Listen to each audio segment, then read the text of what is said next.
Salah satu di antaranya Beng Ong, yang dia hanya dideportasi oleh imigrasi di sini karena bersaksi di pengadilan. Siapa Beng Ong ini? Dialah orang yang mendapat penghargaan dari pemerintah Indonesia. Kalau saya tidak keliru nih ya, saya tolong, ya begitu ya. Dia adalah orang yang memecahkan kasus di bom Bali. Tiba-tiba setelah dia bersaksi di pengadilan, dan dia berkata, menurut pendapat dia, tidak ada cyanida yang masuk dalam tubuhnya Mirna. Langsung malamnya itu dia ditangkap, dibawa, besoknya dia deportasi. Inilah peradilan kita. Bagaimana ini bisa terjadi?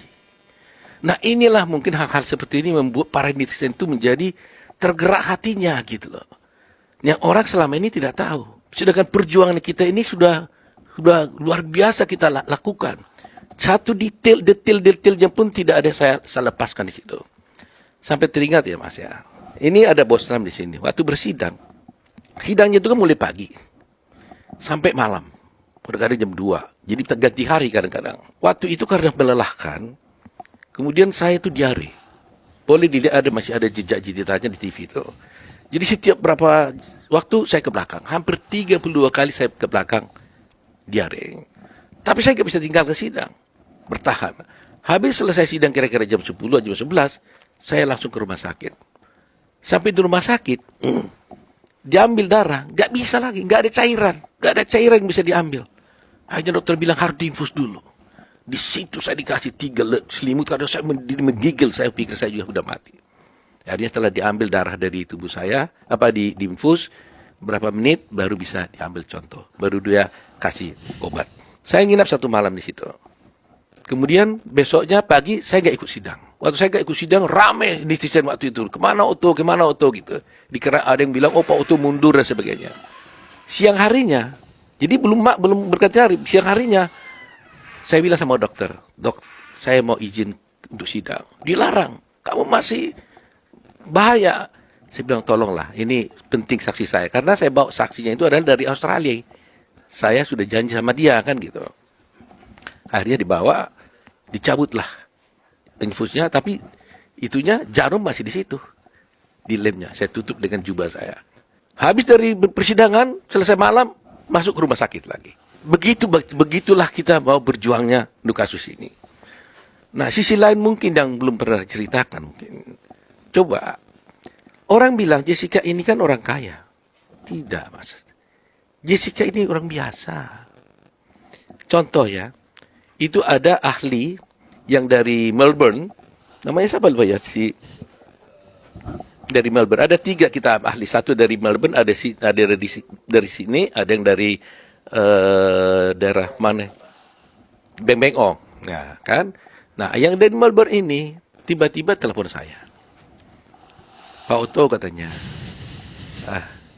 saya sudah dihubungi oleh keluarganya Mirna, katanya. Kan ada adiknya, keluarga Jessica, kan ada adiknya di sini mengenai soal biaya perkara. Karena saya bilang mereka yang runding. Karena saya kan tidak dibayar. Oh, jadi benar berita kalau Bapak nggak dibayar sama sekali? Even 1 penny. Even 1 penny? Even 1 penny. Saya tidak dibayar. Saya tidak dibayar. Perjuangan begitu lama, hampir 6 bulan, 8 bulan saya kantor nggak bisa nangan kasus apapun, saya tidak dibayar. 1 rupiah pun. Saya nggak bohong. Kan sudah berkali-kali saya katakan bahwa pada waktu itu saya sebenarnya sudah mau liburan keluarga, mau ke Alaska dengan keluarga. Sudah beli cruise-nya, kapalnya sudah beli semua tiket. Cruise-nya itu hangus semua. Dan saya tidak dibayar untuk orang ini. Makanya saya bilang, paling teman-teman ini dikasih roti sama mereka. Yang saya ingat saya diberikan itu waktu saya bela perkara, itu ayahnya Mirna itu kalau kita sidang, ya dia jamkan makanan dikasih bubur gitu. Itulah yang kami terima dari ininya. Ya, dari ibunya Mirna, ibunya Jessica. Nah kembali yang tadi, karena ini nggak pernah saya ceritakan, datanglah si lawyer ahli yang dari Australia itu, dia bilang, Pak Otto, apakah ada masalah keuangan antara keluarga Jessica? Dia bilang, kenapa? Iya, saya kan minta untuk fee saya. Dia bilang dia nggak sanggup. Saya minta hotel saya bintang 5. Dia bilang nggak sanggup. Saya minta supaya tiket saya bisnis kelas. Dia bilang nggak sanggup. Terus gimana Pak Otto? Waduh, saya bilang saya nggak bisa ngomong apa.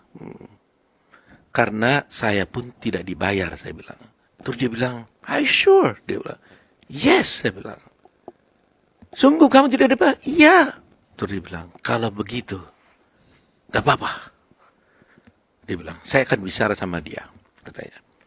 "Oke, talk to him," saya bilang. Berapa hari kemudian dia katakan, "Pak Otto, saya confirm saya tetap datang untuk bersidang.